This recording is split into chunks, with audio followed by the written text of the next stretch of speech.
ကောင်မလေးတယောက်မြေအောက်ယထာစီးနေတုန်းခေါင်းမှာပတ်တီးတွေအဖွေးသားနဲ့အမျိုးသမီးတယောက်သူမကိုစိုက်ကြည့်နေတာကိုရုတ်တရက်သတိထားမိသွားတယ်။အဲလီတယောက်စိတ်ထဲတစ်မျိုးကြီးဖြစ်ပြီးမလုံမလဲခံစားရတာကြောင့်ယထာပေါ်ကနေချက်ချင်းဆင်းပြီးနောက်ယထာတစ်စင်းစီပြောင်းစီခဲ့ပါတယ်။ဒါပေမဲ့မထင်မှတ်ထားပဲအဲ့ဒီထူးဆန်းတဲ့အမျိုးသမီးကသူမနောက်ကိုထက်ချက်မကွာလိုက်လာပြီးအဲလီရဲ့နှာခေါင်းလေးကဘလောက်လာကြောင်းတဖွက်ဖွက်ချီးမွမ်းနေတော့တာပါပဲ။အဲ့ဒီအမျိုးသမီးရဲ့ပုံစံကကြောက်စရာကောင်းလွန်းတာကြောင့်အဲလီလည်း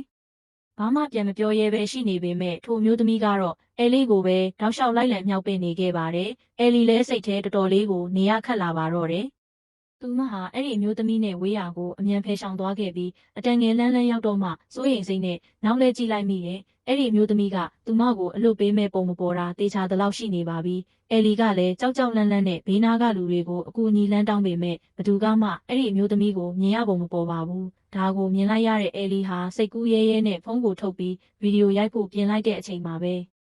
ကျန်းပြင်ပေါ်ကမီးခိုးဖြူတွေကိုမြင်လိုက်ရတော့မှအဲလီတယောက်အန္တရာယ်ရှိနေပြီဆိုတာကိုသဘောပေါက်သွားပြီးလမ်းဖြန့်ကလှည့်ပြေးပါတော့တယ်။အဲလီဟာတန့်စင်ခန်းနဲ့ပြေးဝင်ပုံအောင်ပြီးရဲစခန်းကိုချက်ချင်းဖုန်းဆက်ခဲ့ပေမဲ့ဖုန်းဝင်သွားတာနဲ့တပြိုင်နက်တစ်ခုခုမားနေပြီဆိုတာကိုသူမအာယုံရလိုက်တယ်။ဘာလို့လဲဆိုတော့ဖုန်းပိတ်ကလူကလည်းသူမရဲ့နှာခေါင်းလာကြောင်းချီးမွမ်းနေလို့ပါပဲ။အဲ့ဒီနောက်တန့်စင်ခန်းအပေါ်ကနေလက်တစ်ဖက်ဖြည်းဖြည်းချင်းထွက်လာတာကိုအဲလီမြင်လိုက်ရပါတော့တယ်။အဲလီရဲ့ဒီအကြောင်းအရာဟာမကြခင်မှာပဲလူစီလို့အမည်ရတဲ့တရေအကြောင်းအရာတွေတင်ဆက်တဲ့ဘလော့ဂါမလေးတယောက်ရဲ့စိတ်ဝင်စားမှုကိုဆွဲဆောင်နိုင်ခဲ့ပါတယ်။ဒီမြေအောက်ယထာဘူတာမှာတကယ်ပဲတရေ6မ6အတီးပြုဖို့အတွက်လူစီကိုယ်တိုင်ဘူတာစီသွားခဲ့ပေမဲ့အဲ့ဒီအချိန်မှာဘူတာကပိတ်နေပါပြီ။လူစီတယောက်တော်တော်လေးကြောက်နေမိတဲ့အချိန်ရုတ်တရက်မျက်နှာချက်ကမီးတွေလင်းလာပြီးအမျိုးသားတယောက်ထိုင်နေတာကိုလှမ်းမြင်လိုက်ရတယ်။ဒါပေမဲ့သူမမှတ်မိတလောက်တော့စောစောကအဲ့ဒီနားမှာဘသူမှရှိမနေခဲ့ပါဘူး။ဒီလူကဘသူလဲ။ယထာဆိုင်ရောက်မဲ့ကြေညာတန်ထွက်လာတာနဲ့လူစီလဲယထာပေါ်ကိုအမြန်ပြေးတက်လိုက်ပါတယ်။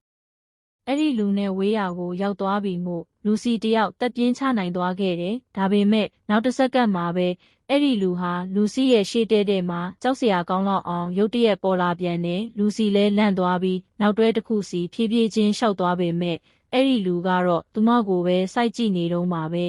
။အဲ့ဒီအချိန်မှာယထာတွဲတွေကမီးတွေရုတ်တရက်မှောင်သွားပြီးအဲ့ဒီလူကသူမနောက်ကိုနောက်ပြန်ကြီးလိုက်လံမိလိုက်နေတဲ့ထိတ်လန့်စရာမြင်ကွင်းကိုလူစီမြင်လိုက်ရပါတော့တယ်။ကံကောင်းထောက်မစွာနဲ့ယထာကဘူတာကိုဆိုက်ရောက်သွားပြီးအဲ့ဒီလူကတော့ယထာနဲ့အတူပါသွားခဲ့ပါတယ်။လူစီကတော့အန္တရာယ်ကင်းသွားပြီလို့ထင်ခဲ့ပေမဲ့မကြခင်မှာပဲဒီနေရာမှာစွန့်ပစ်ထားတဲ့ယထာအိုကြီးတစ်စင်းရှိနေတာကိုတွေးလိုက်ရပြန်တယ်။ယထာအဝင်ဝနာမှာစကားပြောဆက်တစ်လုံးကိုတွေ့ရှိခဲ့ပြီးနောက်ဒီမြေအောက်ယထာဘူတာရဲ့လျှို့ဝှက်ချက်အမှန်ကို